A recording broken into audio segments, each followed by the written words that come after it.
Hello friends, today we are going to do the chapter of class 9, that is the sound of music. This is chapter number 2 and we have taken here the part 1 of this chapter, that is Evelyn Glennie listens to sound without hearing it.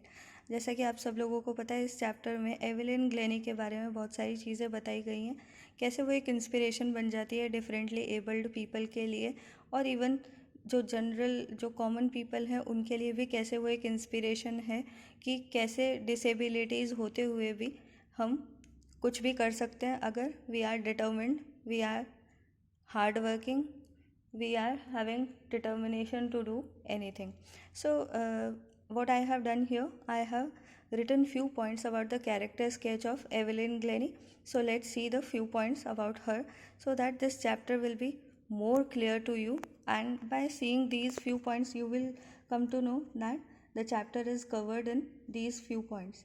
Now let's see the first point. This is disability, losing hearing capability gradually.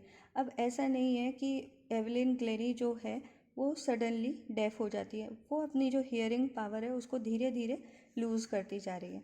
Her mother realise her deafness when she was 8, और उसकी mother को भी बहुत बाद में ये चीज़ realise होती है कि उसकी डॉटर क्या है, डेफ है. अब जब वो 8 ईयर्स ओल्ड होती है तो एक दिन उसकी मॉम उसे को कहती है कि पियानो प्ले करने के लिए उसका नेम बोलती हैं, और उस टाइम क्या होता है कि एवलिन ग्लेनी अपना नाम नहीं सुन पाती. Then her mother came to know that her daughter is a deaf one. By the time she was 11, her marks had deteriorated. अब इस डिसेबिलिटी के कारण क्या क्या होता जा रहा है उसके साथ कि 11 ईयर्स की एज में उसके मार्क्स क्या होते जा रहे हैं, स्कूल में बहुत कम होते जा रहे हैं. She tried to conceal her deafness from friends and teachers, और स्कूल में जब भी वो जाती है तो उसे एक शेमनेस फील होती है अपनी डेफनेस के कारण, और वो उस चीज़ को कंसील करती है. कंसील मतलब होता है to hide something, and she was trying very hard to conceal her deafness from her friends and teachers. तो समहाउ वो मैनेज करती है कि उसे उसकी डेफनेस के बारे में उसके फ्रेंड्स और टीचर्स को ना पता लगे.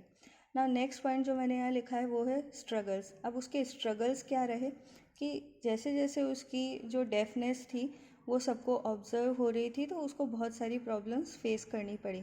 जैसे कि हर टीचर्स डिस्करेज हर, उसके जो टीचर्स थे वो उसको हमेशा डिस्करेज करते थे. कोई भी उसको ऐसा नहीं टीचर मिला जो कि उसको एनकरेज करता हो और उसे मोटिवेट करता हो. And on top of that her head mistress urged her parents to take her to a specialist. और जो उसकी हेड मिस्ट्रेस थी वो उसको उसके पेरेंट्स को अर्ज कर रही थी, प्रेशराइज कर रही थी कि तुम अपनी डॉटर को एक स्पेशलिस्ट को के पास लेकर जाओ. She was advised to be send to school for deaf, और उसके पेरेंट्स को ये भी एडवाइस किया गया कि वो अपनी डॉटर को डेफ बच्चों के स्कूल में एडमिट कर दें. नाउ थर्ड पॉइंट है रोल ऑफ हर टीचर. मैंने सेकंड पॉइंट में लिखा था कि हर टीचर्स डिस्करेज्ड हर, तो स्कूल के जो भी टीचर्स थे उन्होंने सबने उसको डिस्करेज किया. But finally she got a teacher and his name is Ron Forbes. बच्चों ये वाला पॉइंट आप लोगों के लिए बहुत ज़्यादा इम्पॉर्टेंट है, क्योंकि इसमें से बहुत ज़्यादा क्वेश्चन बनते हैं कि हु एनकरेज्ड हर, उसका टीचर का रोल क्या था, रॉन फॉब्स कौन था. तो let's see here. Ron Forbes is a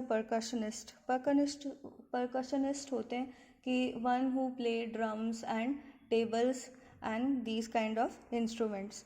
so Ron Forbes ऐसे टीचर थे जिन्होंने एवलिन ग्लेनी को बहुत अच्छे से गाइड किया. Trained her to sense the music through different parts of her body. And as we can see that the name of our chapter is Evelyn Glennie listens to sound without hearing it. अब कोई def है तो obviously वो इंसान सुन नहीं सकता, तो यहाँ पर उसके जो टीचर थे उन्होंने उसे क्या बताया कि to sense the music, to hear the music, to understand the music through different parts of her body. तो यहाँ पर रॉन फॉब्स ने उसको सिखाया कि कैसे बॉडी के जो डिफरेंट पार्ट्स हैं हम उनके थ्रू भी म्यूज़िक को लिसन कर सकते हैं, सेंस कर सकते हैं. From him she learn to open her mind and body to sounds and vibrations. और उसी से मतलब रॉन फॉब्स से उसने सीखा कि how to open mind and body to sounds and vibrations. हम लोग टिपिकली ये सोचते हैं कि अगर हम सुन रहे हैं, सुन पा रहे हैं तो हम ईयर्स के थ्रू ही सुन पा रहे हैं, अपने कानों के थ्रू ही सुन पा रहे हैं, बट ऐसा नहीं है। There are other possibilities also. अगर किसी को एक कैपेबिलिटी नहीं है, एक तरीके की सेंस उसका काम नहीं कर रहा, दैट मीन्स जो अदर सेंसेस हैं they will be helping her out, और यहाँ पर वो उसको अदर जो बॉडी पार्ट्स हैं वो उसको हेल्प कर रहे हैं to sense the music. Now next point is passion. Number fourth point is passion. अब हमने इतना सारा देखा कि उसकी डिसेबिलिटीज़ रही, उसको बहुत सारे स्ट्रगल्स फेस करने पड़े, उसको एक टीचर मिला जो कि उसके लिए रोल मॉडल साबित हुआ। नाउ कैसे gradually she became passionate, and अब उसके पैशन क्या क्या थे कि when she was 17 decided to make music her life. अब आप सोचिए कि जो एक जनरल बच्चा जिसे सारी कैपेबिलिटीज़ हैं, वो भी 17 की एज में नहीं डिसाइड कर पाता कि उसे क्या करना है। बट यहाँ पर एवेलिन ग्लेनी का कैरेक्टर कैसे इम्पोर्टेंट है, कैसे इंस्पिरेशनल है, बिकॉज उसने in spite of deafness at the age of 17 उसने डिसाइड कर लिया था कि उसको म्यूज़िक को अपनी लाइफ बनाना है। तो उसने उसके लिए क्या करा, अपने पैशन को फॉलो करने के लिए उसने क्या करा, she joined 3 year course eight royal academy of music. एक रॉयल एकेडमी ऑफ म्यूज़िक थी उसके टाइम में, उसमें 3 ईयर का कोर्स उसने ज्वाइन किया, उसने एंट्रेंस क्लियर करा एंड विद फ्लाइंग कलर्स। और उसने वहाँ पर क्या क्या किया, while playing instruments she remained barefoot on wooden platform so that the vibrations pass through her bare feet and up her legs. अब देखिए कि पैशन होता है इंसान में तो कोई कुछ भी कर सकता है। मैंने आपको बताया कि वो कैसे डेफ हो चुकी थी, बिल्कुल कम्प्लीटली डेफ थी एट द एज ऑफ 11, और अब उसने जब रॉयल एकेडमी में एडमिशन ले लिया है तो उसके बाद वो वहाँ पर जब भी इंस्ट्रूमेंट्स प्ले करती थी तो वो क्या करती थी, she remained bare foot, she did not wear any footwear और शी रिमेन बेयर फुट। और वो क्या करती थी, अपने पैरों में कुछ भी नहीं पहनती थी, और वुडन प्लेटफॉर्म पर जब म्यूज़िक की जो वाइब्रेशंस होती थी and pass through her bare feet and up her legs, और जैसे जैसे वो म्यूज़िक उसके लेग्स में ऊपर ऊपर पहुंचता जाता था तो वो म्यूज़िक को सेंस करती थी, म्यूज़िक को अंडरस्टैंड करती थी। Now our fifth point is achievements. अब हम बात करते हैं कि through her passion what she has achieved. तो कुछ पॉइंट्स मैंने यहाँ पर आप लोगों के लिए लिखे हैं। That is scored one of the highest marks in the history of the academy. अब जैसे कि वो रॉयल एकेडमी में थी, रॉयल स्कूल ऑफ एकेडमी में थी, तो वहाँ पर उसने क्या करा, उसने हाईएस्ट मार्क्स अचीव करे in the history of that academy.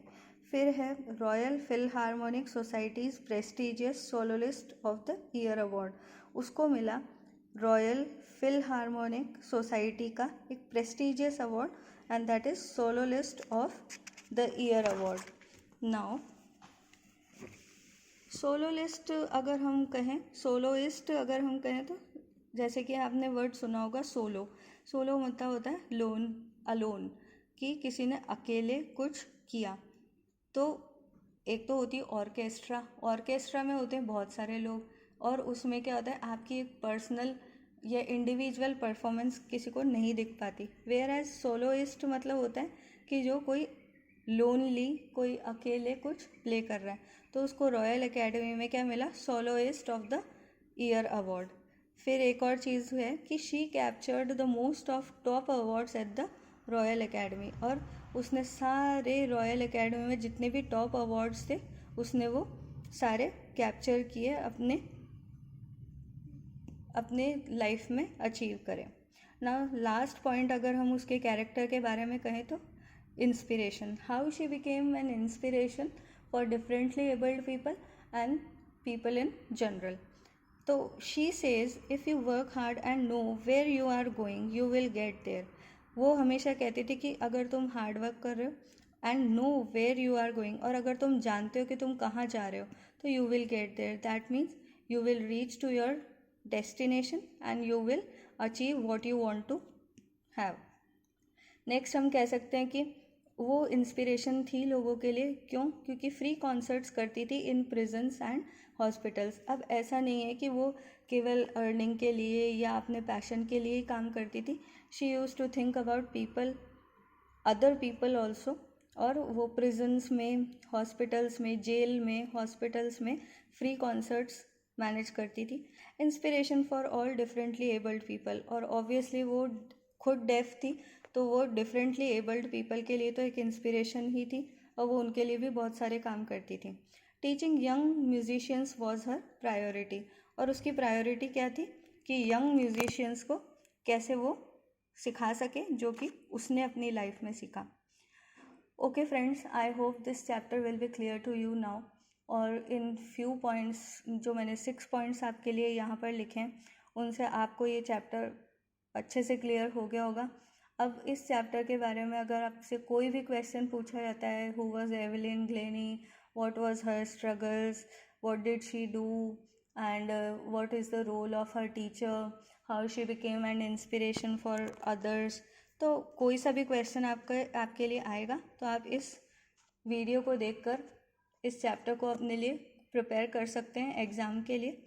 And this is from my side. I hope you like this video.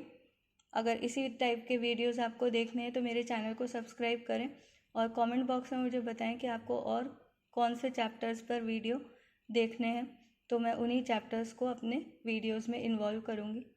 Okay, thank you, keep watching.